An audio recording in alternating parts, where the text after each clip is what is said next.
Welcome back to Joe Stunner Boxing. This Friday coming up, which is going to be Friday the 5th of September 2025, we have a Wasserman card on Channel 5. And of course, these Channel 5 cards, they're actually pretty good, a lot of them. I mean, the quality of the boxing on Channel 5, I know they only show it once in a while, but it's very, very good a lot of the time. And the headline fight is going to be a WBC International Featherweight title fight, if you want to call it a title. It gets you a ranking and so on. But it is going to be between Michael Conlan and Jack Bateson. Conlan from Ireland. Bateson is from Yorkshire, from Leeds in England. Bateson is 31. He's got a 20 wins, 1 defeat, 1 draw record. He's got 6 KOs, doesn't pack much of a big punch. His one defeat was a stoppage, and that was back in 2022 to previously undefeated Shabazz Massoud. He got stopped in the 12th and final round. He got floored a couple of times. And since then, he hasn't done a lot. You know, he had one fight in 23, 3 fights in 24. A little bit frustrating for him because the fight, his last fight actually was a technical decision. And this was in December of last year against Danny Quartermain. Quartermain was undefeated in 12, but there was a head clash, the usual story, and it got called a technical draw. That was only in the second round, so kind of didn't really come together. Unfinished business, you might call it. Now, of course, Conlan, 2 years older at 33, like I say, from Ireland. You probably heard of him. 19 wins with 9 KOs, 3 defeats, all by stoppage, and no draws. Former Olympian, you know, had that sort of rant after the Olympics. Felt he was jobbed on the scorecards. We all know there's a lot of corruption in Olympic boxing. You know, I mean, going way back to when I used to wear them. I mean, the obvious. Whenever people say to me, "What's the worst decision, amateur or pro, you've ever seen?" It was an Olympic final. It was Roy Jones winning virtually every second or every 5-second period of every single bloody round, and then losing a decision. Scandalous decision in Korea to a Korean Olympic final. And Conlan thought he had, you know, the same sort of treatment, so he was very, very vocal. He turned pro with Top Rank in America. He was undefeated until 2022, March 2022, which was when he fought Lee Wood. I mean, he'd beaten some good people. He unanimously outpointed TJ Donahue. He won a majority decision over Yannick Balutu, who's a very, very good fighter at probably domestic, I'd say probably European level. But then when he bumped into Lee Wood, he was expected, I think, to win that fight, or certainly he was a favourite. And he was brought along quite well up to that point. He probably deserved the status of being the favourite. He almost flattened Wood in the first round. I mean, I thought Wood was knocked out when he hit the floor, when Conlan hit him. But the bell went, he got up, and then gradually, I mean, it's one of the great fights of the last 10 years, that fight. Lee Wood worked his way back into it. Tremendous performance from both guys, actually. He managed to get Conlan over in the 11th and then knocked him out and out of the ring in the 12th. But that was a blood and thunder fight. Both guys with injuries, blood, both cut, bloody mouths, bloody noses, a right tear up. And he came back with a couple of wins over Miguel Mariega, who had a decent 30-5 record. Won a decision over him. Then he got rid of Karim Gouffre, who's I think he's a 2-time EBU champ at featherweight, I want to say. He got rid of him in a round. Well, that was a good. And Gouffre had given who's the lad from Wisbech in Cambridgeshire? Can't remember his name now. Well, he'd given him a real tough fight before getting knocked out. Jordan Gill. And he was on the verge of knocking out Gill. That was for the EBU title, which he was defending. But, you know, Lee McGregor had done Gueffrey in a round prior to that, a couple of fights before the Jordan Gill fight. and Gill knocked him out, won the EBU title. That was the high point of Gill's career. I don't know whether he's retired now, but he's certainly inactive. And then Gouffre went in with Conlan in 2022, got done in a round. And then Conlan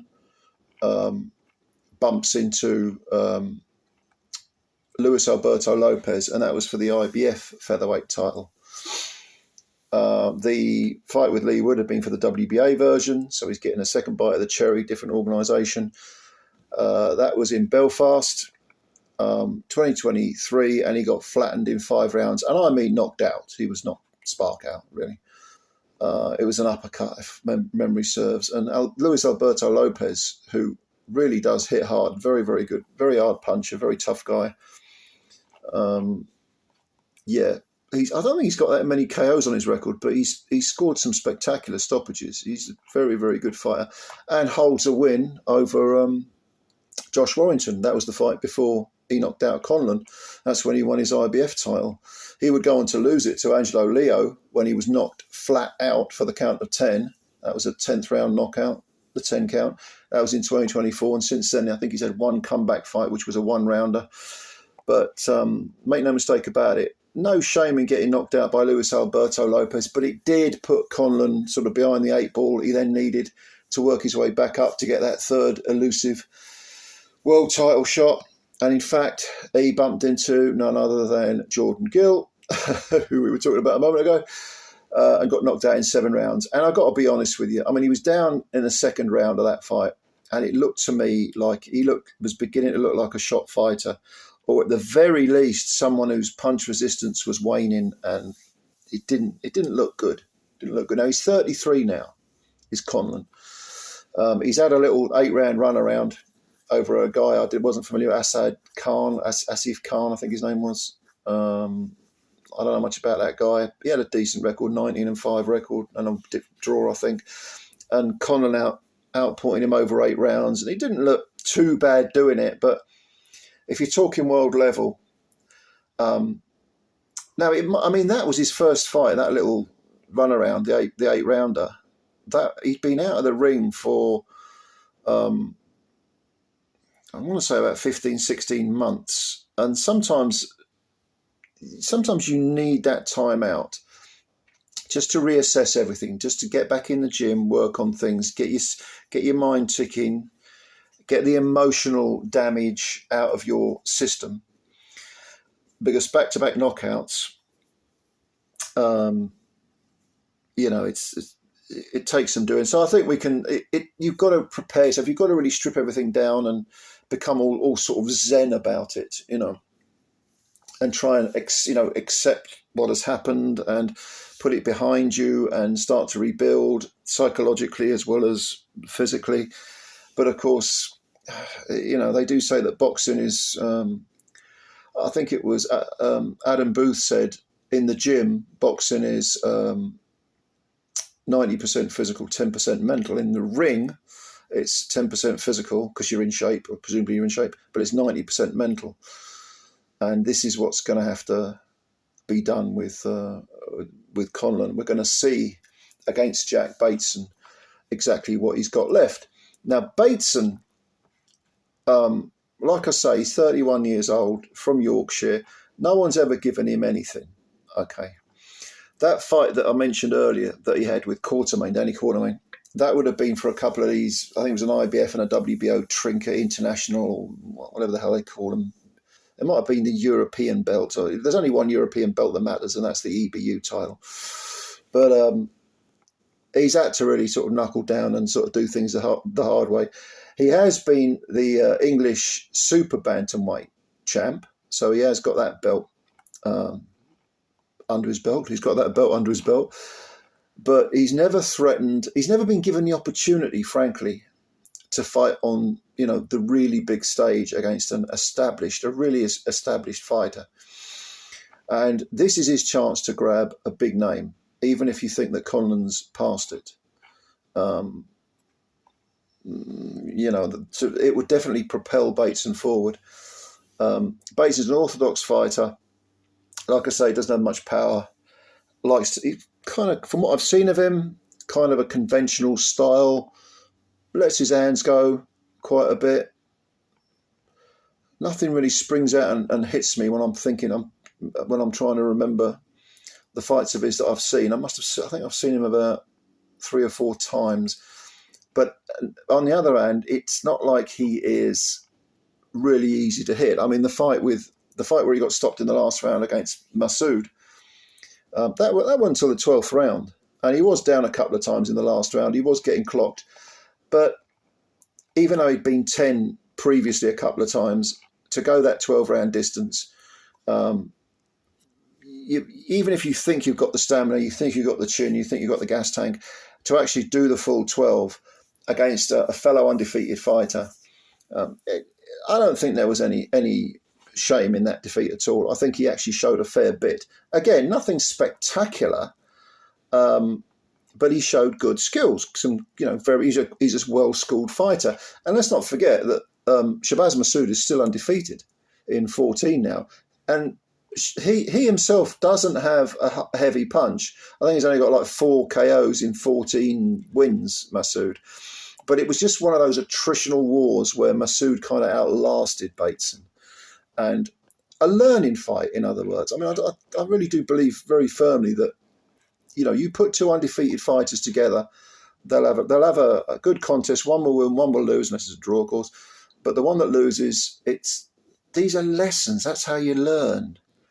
You can't learn how to swim unless you get in the water, And sometimes you're going to be needing those water wings. Sometimes if you take the water wings off and you go into the deep end, you might need to be fished out. You know what I mean? Otherwise you drown. But they are learning fights. 2 undefeated fighters, put them together. I don't give a fuck about defeats. And it's up to every fighter who's worth his or her medal to regard a defeat as a potential lesson. So who's going to win the fight then? How's it going to go? Well, Conlan, he has, since Gil knocked him out, he's had that 8-round runaround. Gil knocked him out in December of 23. So we're talking, 20 months ago? My maths is terrible. It's about 19, 20 months ago. He's only had that 8 rounds. What's he got left? I think this fight will be entirely determined on what Mick Conlan's got left. And as I said, when he fought Gil, I did not like what I was seeing. He was getting hurt far easier than he had done. And maybe it was the overlap with the Luis Alberto Lopez knockout. Maybe he just wasn't mentally prepared. He has had the timeout, which is good. He's had that timeout. And that may have done him some good psychologically, mentally. But if he is going down the hill, he's reached the peak and he's going down the hill, and his punch resistance is waning. Okay, Bateson's only got 6 KOs to his name out of his 20 wins. But thinking back to that Masood fight, he showed a lot of industry. He lets his hands go, good discipline, tough kid, good chin. Conlan may well start as the favourite, but with an asterisk over his name. But you know what? I've got a feeling, just a hunch, that Jack Bateson might pull this off. And this is at the 3 Arena in Dublin.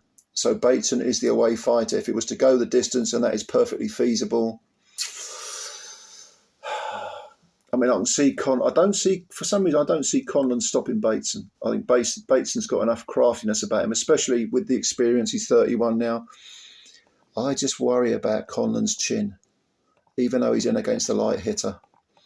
So for me, I can see a scenario where Conlan gets a decision, maybe a majority decision, something like that. I can see where Bateson, if the judging is subjective and fair and there's no home cooking going on, I can see where Bateson could get the points win. But I can also see Bateson catching Mick and putting him on Queer Street and maybe knocking him out. It's a very difficult fight for me personally to pick. Do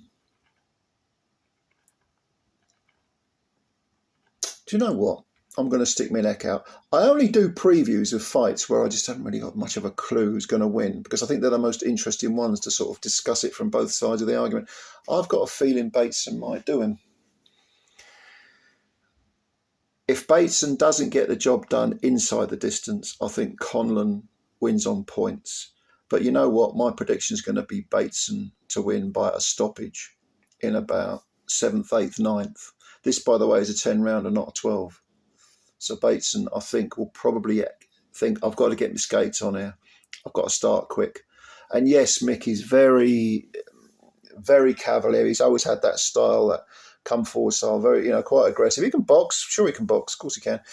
But he likes to get stuck in, and he does get hit. And I think at this stage of his career, when he gets hit cleanly, even if it's by a lighter puncher, he might start to think, ooh, a few flashbacks, I'm going to go for an upset, Bateson to win. That's my prediction in about 8 or 9 rounds. 7, 8, 9 rounds, that sort of area. All right, let me know what you think. Do you agree with me? Do you disagree with me?